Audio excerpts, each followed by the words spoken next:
ನಮಸ್ಕಾರ ಸ್ನೇಹಿತರೆ, ಆಲ್ರೌಂಡ್ ಕ್ಲಕ್ ಕನ್ನಡ ಚಾನಲ್ಗೆ ಸ್ವಾಗತ ಸುಸ್ವಾಗತ.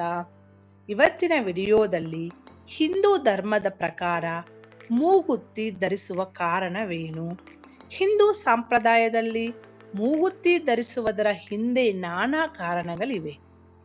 ದೇವತೆಗಳು ಕೂಡ ಮೂಗುತ್ತಿ ಧರಿಸುತ್ತಿದ್ದರು.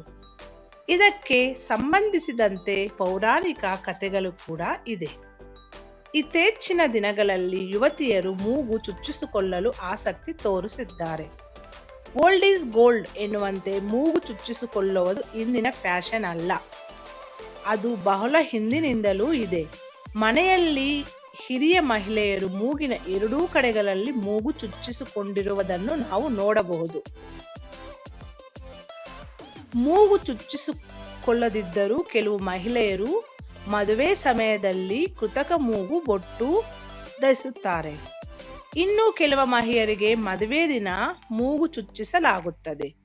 ಮೂಗುತ್ತಿಯನ್ನು ತಮಿಳಿನಲ್ಲಿ ಮುಕ್ಕಟ್ಟಿ, ಹಿಂದಿಯಲ್ಲಿ ನಾತ್ ಅಥವಾ ನಾತೂರಿ ಮತ್ತು ಬಿಹಾರಿಯಲ್ಲಿ ಲಾಂಗ್ ಎಂದು ಕರೆಯಲಾಗಿದೆ. ಮಹಿಳೆಯರು ಮೂಗುತ್ತಿಯನ್ನು ಎಷ್ಟು ಇಷ್ಟಪಡುತ್ತಾರೆ ಎನ್ನುವುದಕ್ಕೆ ಪುರಾಣದಲ್ಲಿ ಒಂದು ಕಥೆಯೇ ಇದೆ. ಸತ್ಯಭಾಮೆಯ ಕಥೆ. ಒಮ್ಮೆ ಸತ್ಯಭಾಮೆಯು ತನ್ನ ಸೇವಕಿಯನ್ನು ಕೃಷ್ಣನ ಬಳಿಗೆ ರಾಯಭಾರಕ್ಕಾಗಿ ಕಳಿಸಲು ನಿರ್ಧರಿಸುತ್ತಾರೆ. ಆದರೆ ಸೇವಕಿಯು ಅದನ್ನು ಮಾಡಲು ಒಪ್ಪುವುದಿಲ್ಲ. ತನ್ನ ಬಳಿ ಇರುವ ಒಡವೆಗಳನ್ನು ನೀಡುವುದಾಗಿ ಸತ್ಯಭಾಮ ಆಸೆ ತೋರಿಸಿದರೂ ಆ ಸೇವಕಿ ಒಪ್ಪುವುದಿಲ್ಲ. ಇದರಿಂದ ಬೇಸತ್ತ ಸತ್ಯಭಾಮೆ, ನಿನ್ನ ಆಸೆ ಏನು ಬೇಕು ಎಂದು ಕೇಳುತ್ತಾಳೆ. ಆಗ ಆ ಸೇವಕಿ ತನಗೆ ಮೂಗುತ್ತಿ ಬೇಕು ಎನ್ನುತ್ತಾಳೆ. ಸತ್ಯಭಾಮೆಯು ಅದನ್ನು ನೀಡಿದಾಗ ಸೇವಕಿಯು ಶ್ರೀಕೃಷ್ಣನ ಬಳಿ ರಾಯಭಾರಿಯಾಗಿ ಹೋಗುತ್ತಾಳೆ. ಸಾಮಾನ್ಯವಾಗಿ ಹಿಂದೂ ದೇವತೆಯರಿಗೆ ಎಲ್ಲರೂ ಮೂಗುತ್ತಿ ಧರಿಸುತ್ತಾರೆ. ಬೆಜವಾಡ ಕೃಷ್ಣಾ ನದಿ ಉಕ್ಕಿ ಉರಿದು ಕನಕದುರ್ಗಮ್ಮ ಮೂಗುತ್ತಿಯನ್ನು ತಾಕಿದರೆ ಭೂಮಿಯಲ್ಲಿ ಯಾರೂ ಉಳಿಯುವುದಿಲ್ಲ ಎಂದು ಪೋತುಲೂರಿ ವೀರಬ್ರಹ್ಮೇಂದ್ರ ಸ್ವಾಮಿ ಕಾಲಜ್ಞಾನದಲ್ಲಿ ಮೂಗುತ್ತಿ ಬಗ್ಗೆ ಹೇಳಿದ್ದಾರೆ.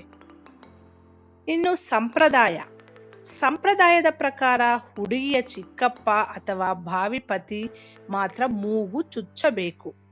ಹೊರಗಿನವರಿಗೆ ಕೊಡುವುದು ತುಂಬಾ ತಪ್ಪು. ಅವರಿಂದ ತೆಗೆದುಕೊಂಡರೆ ಅವರು ದೇವದಾಸಿಗಳು, ಏಕೆಂದರೆ ಅದು ಗಂಡನ ಪ್ರೀತಿಯ ಸಂಕೇತ. ವೈದಿಕ ಮಂತ್ರಗಳೊಂದಿಗೆ ವಿವಾಹಿತ ವ್ಯಕ್ತಿಯ ಕೊರಳಿಗೆ ತಾಳಿ ಕಟ್ಟಿದಂತೆ ಮದುವೆಯ ಸಮಯದಲ್ಲಿ ಧರಿಸುವ ಮೂಗುತ್ತಿಯನ್ನು ಸಹ ಅವರು ತೆಗೆಯುವುದಿಲ್ಲ. ಅದು ಇರುವವರೆಗೆ ಪತಿ ಸುರಕ್ಷಿತವಾಗಿರುತ್ತಾನೆ ಎಂಬುದು ಅವರ ನಂಬಿಕೆ. ಅದಕ್ಕಾಗಿಯೇ ಇದನ್ನು ಅದೃಷ್ಟದ ಸಂಕೇತವೆಂದು ಹೇಳಲಾಗುತ್ತದೆ.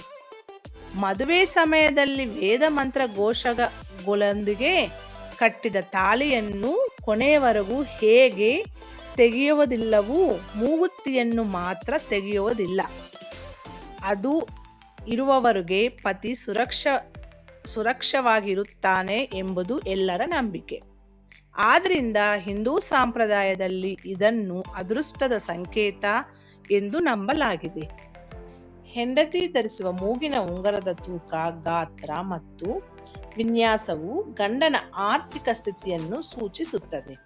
ಎಷ್ಟೇ ಬಡವರಾದರೂ ಚಿನ್ನದ ಮೂಗುತ್ತಿ ಧರಿಸುತ್ತಾರೆ.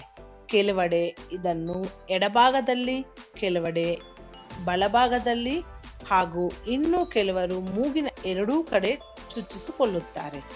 ಈ ರೀತಿ ಸಂಪ್ರದಾಯದ ಪ್ರಕಾರ ಮೂಗುತ್ತಿ ಧರಿಸುತ್ತಾರೆ.